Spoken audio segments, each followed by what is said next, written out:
Chapter 15. More Than One Lesson. Kick harder, Ward. This was humiliating. No, this was humiliation times 10. It was supposed to be a chance to introduce Brian by taking him to the beach outing with the others. At first, you were afraid the monsters might not like him and give him the wrong impression. Harder! Barked Black, as he held your arms in the water, your feet kicking from behind. Now you were terrified he'd take a video of the ridiculous scene and send it to all his friends before breaking up with you. And why were you in the water kicking away while everyone else laid in the sand and relaxed? Well, it started out well enough. You picked up Brian and met the others at the beach. Everyone met at the parking lot, including Undine and Alfie's. The warrior wore a black one-piece swimsuit, which went well with the navy-colored scales glistening on her skin. Alfie's had a pink one, which made her appear rather cute, especially with the white inner tube around her waist. All the skeletons wore t-shirts and swim shorts, shades taped to their skulls. Yep, it was all going fine right up until the chairs were set up on the beach. Then you made the mistake of mentioning not knowing how to swim when there was talk of going into the water. Next thing you know, Black is dragging you in the cold water, salty currents beating against your body. His naked torso reminded you of how unskeleton-like they truly were. The so-called bones just too large, flexing and expanding with movement.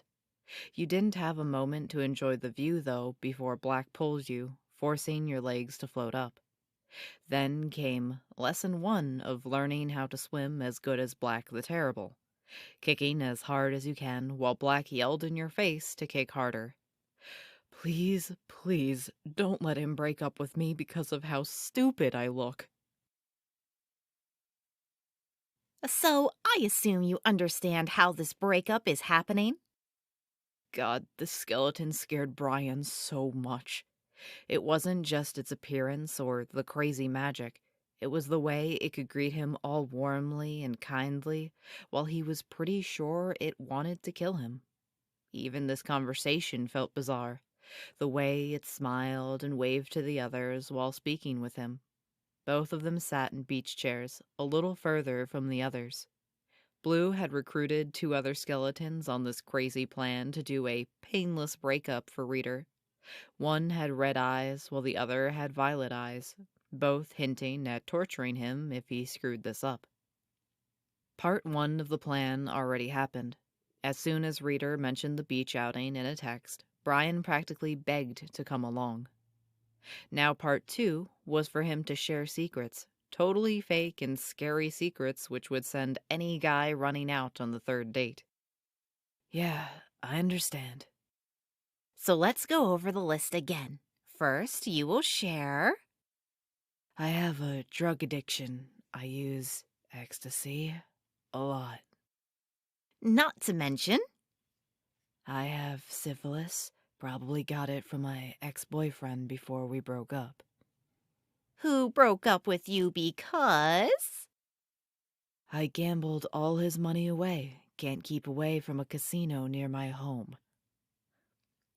Excellent! You appear ready. Just remember one thing. You don't hint in any way you want to break up. Reader needs to come to the conclusion himself. I get it. Brian muttered, shifting in the beach chair. Either Reader would break up with him because of all the red flags, or because he sounded like a crazy nutcase making stuff up. All right, Ward. I suppose that's enough. Your legs dropped to the sandy ground with a sigh. Seriously, why were you letting this guy order you around? You kind of knew the answer, though. You never had anyone work this hard to help you improve. Parents never showed much faith in you, probably why you were always shy. Black's determination to make you learn things felt nice. When your body didn't feel like it was going to give out. Your legs shook a little as you tried to stand, the large hands holding your arms, keeping you steady. Ward, I hope you are not going to do something unmanly like collapse from that little exercise. No promises. you muttered, calf muscles on fire. The exercise sure didn't feel little. As soon as the words were out of your mouth, the large phalanges moved from your arms to your waist, picking you up with ease.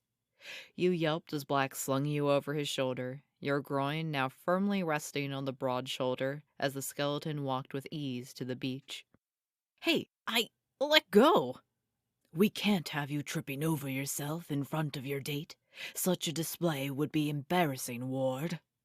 And this isn't? Of course not. Your date will instantly be jealous of how a fine specimen of a monster such as myself allowed you on my shoulder. He'll no doubt shower you with attention so you don't stray from him. Black said, as if it was obvious fact. The words accompanied a hand giving one of your butt cheeks a pat. Well, to be honest, the pat was more of an aggressive squeeze which caused you to gulp. Before you could voice further objections, Black was already stepping onto the beach. As he walked up to Brian and Blue, you were suddenly glad your face was directed in the opposite direction. You really didn't want to see your date's expression at this display. Blue, my ward needs a seat. Of course! Reader should have a seat next to his date! You heard Blue get out of the chair, then found yourself lifted up over the skeleton. With care, he placed you in the beach chair, a smirk on his mouth as you found your face only inches from his. There was a stroking of a finger against your leg as he let go. You were pretty sure you'd be turning red now if not for the cold water you were drenched in. It took all your willpower to turn your head slowly to Brian. You expected to be mocked. What you saw was annoyance as he glared at the two skeletons. Was he actually jealous? Maybe Black's claim wasn't as far-fetched as it first sounded. So, how about we go for a walk? Brian asked, turning back to you with a smile. The smile itself appeared strained, but he was giving you an excuse to get away from potentially another swimming lesson. What an excellent idea! Us two will go join the others. Don't go too far. Blue said with a grin. He was being supportive, and you had a feeling of appreciation. He really was a good friend. We'll be careful, you replied eagerly, getting up. You walked side by side with Brian, the two skeletons walking in the opposite direction. Your heartbeat picked up a little as you noticed the distance from the others. Come on, just do it, do it, do it. Before you could question yourself, you grabbed onto his hand. There was a slight stumble, but then your date continued walking. So, is this okay? You asked, glancing at him. What you saw wasn't encouraging. He might not have pulled away, but he wasn't smiling about it either. There was a frown on his lips as he looked from you to the monsters in the distance. Yeah, this is fine. So, I need to tell you a couple of things, Brian said with a sigh. Wow, so the serious conversations come on the third date, you said with a grin. Only he wasn't grinning back, still frowning.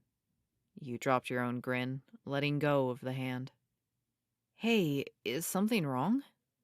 I just need to get some stuff off my chest. So first off, I have syphilis. I'm sorry, you woulda? Come on, Paps, move those legs! Undyne roared as the two of them did another lap, jogging to the edge of the beach. The rest of the monsters sat in their chairs, watching the two figures moving at rapid speed. Red had to hand it to Classic Paps. They really did need this vacation. Of course, with his luck, things couldn't go smoothly. Black, what you did to Reader back there wasn't appropriate. The relaxing atmosphere went tense as Alphys and Red turned to see Blue frowning, tapping his phalanges on the armrest. Black arched an eye, violet light glowing brighter. And what, pray tell, is inappropriate about me giving a swimming lesson to my ward? I'm not referring to the swimming lesson. I'm referring to you squeezing his ass, Blue said while squeezing the armrest. A crack splintered the wood. Alphys fidgeted from her own chair, while Red began sweating red drops on his head. Guys, come on. Let's concentrate on the real threat here before we all start calling dibs on our human. Red said, thinking of his own interactions with you. Jeez, if Blue is getting angry over a little squeezing, imagine what he'd want to do if he knew Red stuck his tongue so deep your throat he probably left a permanent aftertaste. Our human? I thought you guys didn't even like him. Alphys asked, gaze behind her glasses, studying each skeleton. Now the atmosphere was getting even worse, from tense to plain depressive. We are realizing the other human, wasn't the best choice for us to get close to. Black said, his body going slack as he stared out into the ocean. I see. Alphys said, raising her head with eyes locked onto your distant form. And that's pretty much it, Brian said with a huff as you stared dumbly at him. Wow, that's, Yeah, I know. Don't sound so great now, do I? Brian said with a sad smile. Don't just stand there. Your date is gushing out his darkest secrets and all you're doing is staring at him. Do you need a hug? What? Brian asked dumbly. It definitely wasn't a response he expected. You sound like you've had a really bad time. Do you, want a hug? You asked, raising your arms. First, Brian appeared bewildered, then frustrated, scratching at the back of his own head while clenching his teeth. I definitely had a bad time, Brian muttered. You don't think he was really talking to you. You took it as permission granted as you circled your arms around him. His body tensed at first, then relaxed, a hand awkwardly patting your back. You stepped back, trying to get your head around everything he just said. First, ASTD, then drug addiction, and finally even a gambling addiction. Talk about dropping multiple bombshells on a third date. If only you had more experience with this stuff, then maybe you would know what to say. I'm going to be honest. I, expected you to be angrier. Oh, trust me, if we had done it on the first date, I'd be so angry right now about the syphilis confession. You were rewarded a snort and a genuine smile. The first one you saw since you picked him up. It disappeared in a flash, though. Fuck, I'm messing this up, Brian said, once again more to himself than to you. You think you knew what to say, the speech already forming in your head as you opened your mouth. Look, I'm not going to lie. Some of the stuff you said did scare me, but at least you were honest with me. I don't know if this will work, but I'm willing to see where... I have to go real quick. Be right back. Brian nearly shouted the words quickly before turning and running back towards the skeletons. Well, I thought I was giving a good speech, you muttered to yourself, watching him run back towards the others. You really needed to get him to the hospital to get rid of the syphilis, though. Brian was fucked. Not just because he blew the whole scaring you away, but because, well, now he really didn't want to hurt you. He wanted you to break up with his sorry ass because, geez, you were a great guy. Seriously, he said all that crap and you still wanted to date him? Fear of death was now getting a good dose of guilt joined in. As he approached the skeletons, he saw it was only the stout ones and the dinosaurs sitting in the chairs. The other two were still running along the beach. Didn't they start doing that near an hour ago? I, need to talk to you guys, Brian said nervously, glancing at the dinosaur monster. The lady took the hint and got up. Well, how did it go? Did he get scared? Angry? Hit you? Asked Black, sounding eager for an answer. He, gave me a hug. There was a moment of silence. Then Red slapped his own forehead with a hand. Black pinched his nasal holes, and Blue pinched his imaginary eyebrows. Christ, it's no wonder this kid attracts a-holes. He has no sense of self-preservation. Talking about this human or yourself? Black asked cheekily. Not one to talk, Black, Red growled, red lights glowing brighter. Enough! We need to figure out how to salvage this. Blue said, rubbing his forehead. We should have had the human bring ecstasy, have him pop a couple into his mouth in front of my ward, and this whole mess would be over with. Black grumbled, crossing his arms. I'm not taking ecstasy. Human, if I say you do it, you'll fucking pump a load of cocaine into your vein with a dirty syringe. Brian swallowed hard, not seeing a hint of the monster joking as he growled the words. This was all appropriate in a silly way.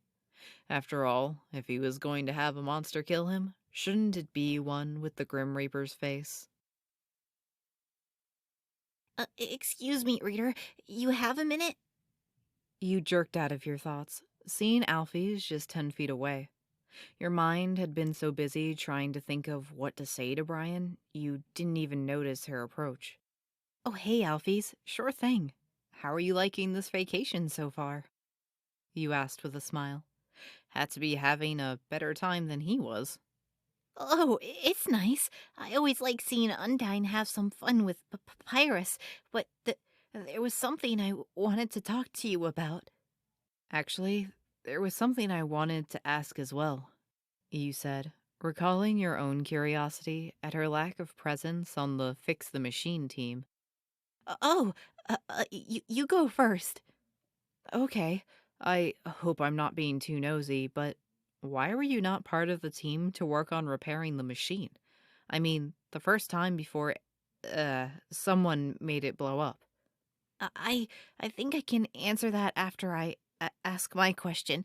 Have you noticed any hard feelings when it came to Tiffany after she and the others disappeared? Your mind instantly jumped to how Red cracked a stairway rail just from hearing her name. How no one in the mansion wanted to hear her name. Even when talking about the disappearances, it was as if everyone shied away from even acknowledging her existence. There's definitely been some hard feelings. And keep in mind, while it wasn't intentional, her actions led to a loss in the family, you said, recalling how unstable Blue was before. I did join the team at first. It was only for less than a week before you came along, but after Tiffany was introduced to everyone, Alfie said, staring out into the ocean. She seemed nice and she asked a lot of questions. You mean about the machine? No, about monster souls and soul bonds. Alfie said in a near whisper, hands resting on her inner tube. The said hands began to fiddle with each other. At first, I thought it was just an interest in monster biology and culture. She was asking what soul bonds were to a monster, if a human could be soul bonded to a monster, and if so, how? She even asked if it was acceptable for a human to be soul bonded to more than one monster. I'm not sure I like where this is going. The day after I answered all her questions, she soul bonded with Sans. It was a surprise. I mean, they only knew each other for little over a month, and thinking back on it, all those questions just didn't seem so innocent anymore. Your mind was racing. You knew Tiffany was manipulative, but could she really have been thinking that far ahead? Had she planned to be soul bonded to all the skeletons within days of meeting them? I quit the team after that, made up an excuse of a new project taking up my time. You never let Sans know how she asked those questions? I couldn't unless I implied she was manipulating him, and it was obvious he was head over heels in love with her. I mean, have you seen her? She's pretty and nice. I couldn't see Sans believing me over her. She said the words with fingers playing against each other again. You knew where she was coming from. You were both geeks who didn't exactly feel confident when compared to beautiful, popular people. Alfie suddenly felt a lot more like a kindred spirit. Don't sell yourself short. A lot of people take your opinion seriously. I sure did when it came to helping me, you said, feeling the need to make her feel better. She gave you a smile, cheeks turning red. I just wanted to let you know, since you're working on bringing them back, someone should know what she was up to. I think at least a couple of skeletons are realizing they were being manipulated, you said with a sigh, thinking of the lies she told Classic Paps, of how she claimed you didn't want to be his friend. Well, I feel better knowing you're there. Good meeting you. Alfie said, offering her hand with another smile. He smiled back, shaking the scaly hand. As she walked off, he saw your date running back. Brian had no idea what he was going to say when he ran up to you. Why? Because the knuckleheads he left behind couldn't think of a way to end your sympathy response on his made-up imaginary yet terrible life. Maybe he should just say he thinks he might be straight. Given how many straight people use the "I think I might be gay" to get out of a messy relationship, wasn't it only fair he got to use the reverse excuse? "Hey, everything good?" Brian asked, glancing back at the dinosaur lady he just passed. "Yeah, why did you go run over to the guys? I mean, I'm glad. I want you to get to know them better. Just a little weird how you did it right in the middle of our talk." "Oh, I just needed a breather from all this serious stuff. What were you speaking to the lady about?" Brian asked, hoping his attempt at subject change wasn't too obvious. "We were talking about someone. I didn't bring her up before because, well, it was a bit of a sore spot. There's this girl who pretty much had all the skeletons wrapped around her finger, and it led to some of them being hurt, emotionally at least." "Serves them right," Brian said, words leaving his mouth before his brain could catch up. He saw you frown, crossing your arms. "Why would you say that? You don't even know all the details." It was literally the first time Brian could recall you being annoyed with him, and he realized he might be onto something here. "They didn't really impress me when I was chatting with them. Honestly, I think someone could take them down a peg or two for their own good," Brian said, meaning every word. Now you went from frowning to also a wrinkled forehead. Dear God, after all those lies, was the blatant truth actually going to get him the breakup he needed? I'll admit a lot of them deserve some karma coming back to slap them, but one of them lost someone important because of her. No one deserves that, you said, looking back at the ocean. Wait, the skeleton he met first said he lost someone because they were killed.